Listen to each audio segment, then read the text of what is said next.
When there are more than 700 applicants on a role that was just posted 3 days ago, how will you ever stand out?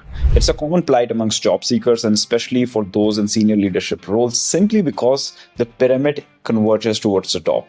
There's always fewer positions for senior leadership roles available, regardless of how the job market is doing at any given point, right? So the competition will always be stiff, and the opportunities will only come to those who know how to stand out from the crowd. But how do you actually do that?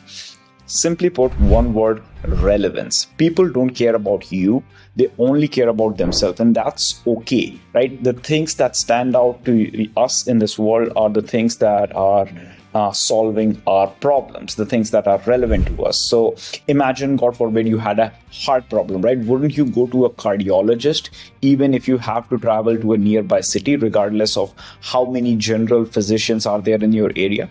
Because of course you'd love to talk to a specialist, not a generalist, right?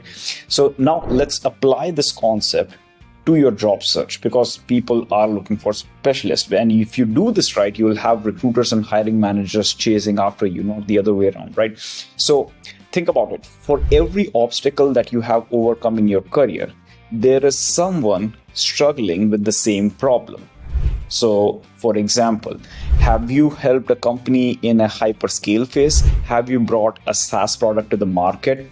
Because you could be marketing yourself, let's say, as a general software engineering leader, and you're talking about the stack, the size of team and everything. But if you think about it, developing, let's just say, an airport kiosk application for United Airlines that perhaps have like 100,000 users would require a very different skill and experience than compared to shipping a high transaction volume payment product that have over more than 1 million daily users, right? So you got to understand that your specialty here is your superpower, and the more clearly you define that, the more you dominate in the job market. So now from there, of course, you wouldn't have solved all the problems in the world. Of course, nobody is an expert at everything, but you would have solved some key challenges specific to a particular space. And that's all we want to identify. We want to identify what those patterns are, and that will give you your niche. It's not that hard. But understanding your niche is not just about what you have done so far, but what you can also do or demonstrate, right? It's your way to demonstrate your relevance, of course, right? Now, once the hiring panel, perhaps it's the recruiter or the hiring manager, once they initially scan you, they realize how good of a fit or a potential fit you are, you'll notice that their buying temperature is already very high, right? And you can notice it in the interviews that the conversations are way different. You can sense that they're, in a way, they're rooting for you and not just like kind of like asking you these questions just to disqualify you. But more importantly to you as a job seeker, it gives you two critical advantages, right?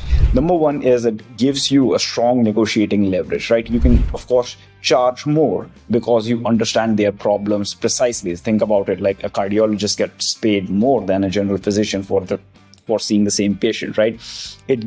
And secondly, it gives you a direction into where to look for in your jobs, right? You can slice and dice it by industry, what kind of role, what kind of target thing that you want to get into. And this is some of the things that we find out in so many times when we ask people what kind of role would you like to target, and the only thing they can come up with is a title, but nothing more qualitative around that. So here's a quick step-by-step solution to find out what your niche is, figure out what kind of roles would you absolutely dominate in, and you want to make your marketing precisely just to that.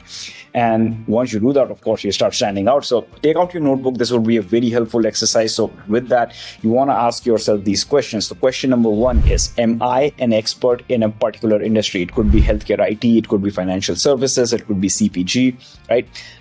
You want to think about, are there any particular industry regulation that you have experience in? So, for example, HIPAA or high trust in healthcare, GMP in pharmaceutical manufacturing, FFIEC in fintech, right?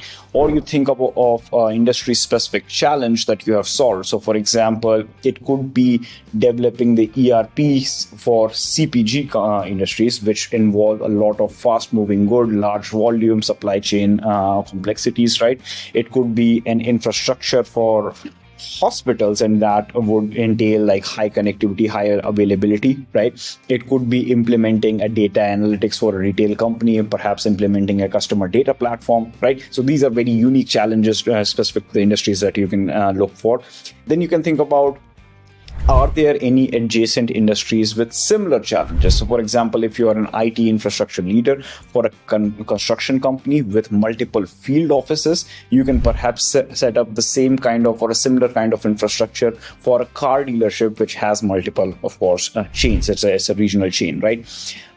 Second question you can ask yourself is like, what kind of environment do you thrive in? So, do you thrive in a small, mid-size, or a large company environment? Each kind of an organization will have a different challenge. So for example, with small environments, it's setting up the basic tech for the first time. It may require a little bit more hands-on experience, right?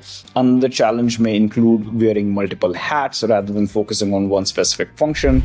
Medium-sized companies would have a more of challenge around maturing the landscape of the company. So it would involve scaling the teams, enabling hyper growth, moving to enterprise-grade maturity.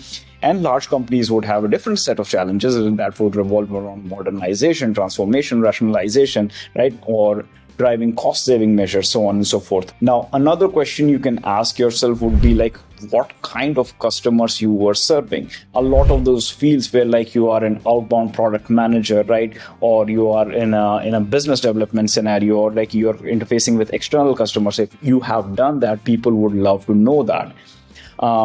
Another question you can ask would be, depending on like what kind of product for the company that you have worked, right? So have you worked directly on the product that the company produces, or were you in a kind of a role where you were the enabler for the product that the company produces? So for example, Intel.com, if you were working on Intel.com, right, it's an enabler for Intel's chips, so selling of the Intel's chips, versus Facebook.com is the very product that Facebook sells, right? But even on Facebook, did you work on the infra side of the things, or have you worked on the very product, right? So that would be a little bit of difference. So you can think about that. And then lastly, you can ask yourself, like, what is it that you are an expert at doing? A lot of the people call themselves like that I'm a change leader, I'm a transformational leader, but are not able to precisely describe that. So like when you talk about transformation, think about have you brought a change in a particular process, how this process was relevant to that industry, right? Was there a specific technology that you changed? How did you deal with people, right? Have you built a product from scratch? Have you set up the infrastructure? What was the nature of your work? Were you doing a lot of the building? Were you doing a lot of the buying, right? Implementing commercial off-the-shelf solutions? Or was it a build and buy scenario, both, right? Were you focused on business development? Were you focused on operational excellence, right? So you want to reflect into like, what was the change that you were driving for that particular company, and is there a similar company that you can get into? Now that and once you start asking yourself, once you start slicing and dicing your experience like that and along these lines, you will see that your niche is getting more and more clearer, and you would start looking at the job description and you will see like, okay, oh my God, this is perfectly fitting into my requirements. And once you market yourself to that degree of specificity, that's when like the marketing gets super duper effective. Like that's when you get ROIs for your applications. And then from there, of course, it does not mean that you would just make a resume tailored to that particular niche and you would apply and leave it be. Figure out, like, if you find a role where you feel like, hey, this would be a really good fit, find out the hiring manager, reach out to them with a very precise outreach, call out their problems, say like, hey, you're looking for such and such kind of transformation. This is exactly what I've done in the past. And that will make you stand out. And if you're looking for help with that, of course, we can help you. You can reach out to us at www.wolfmentoring.com. Cheers and all the best.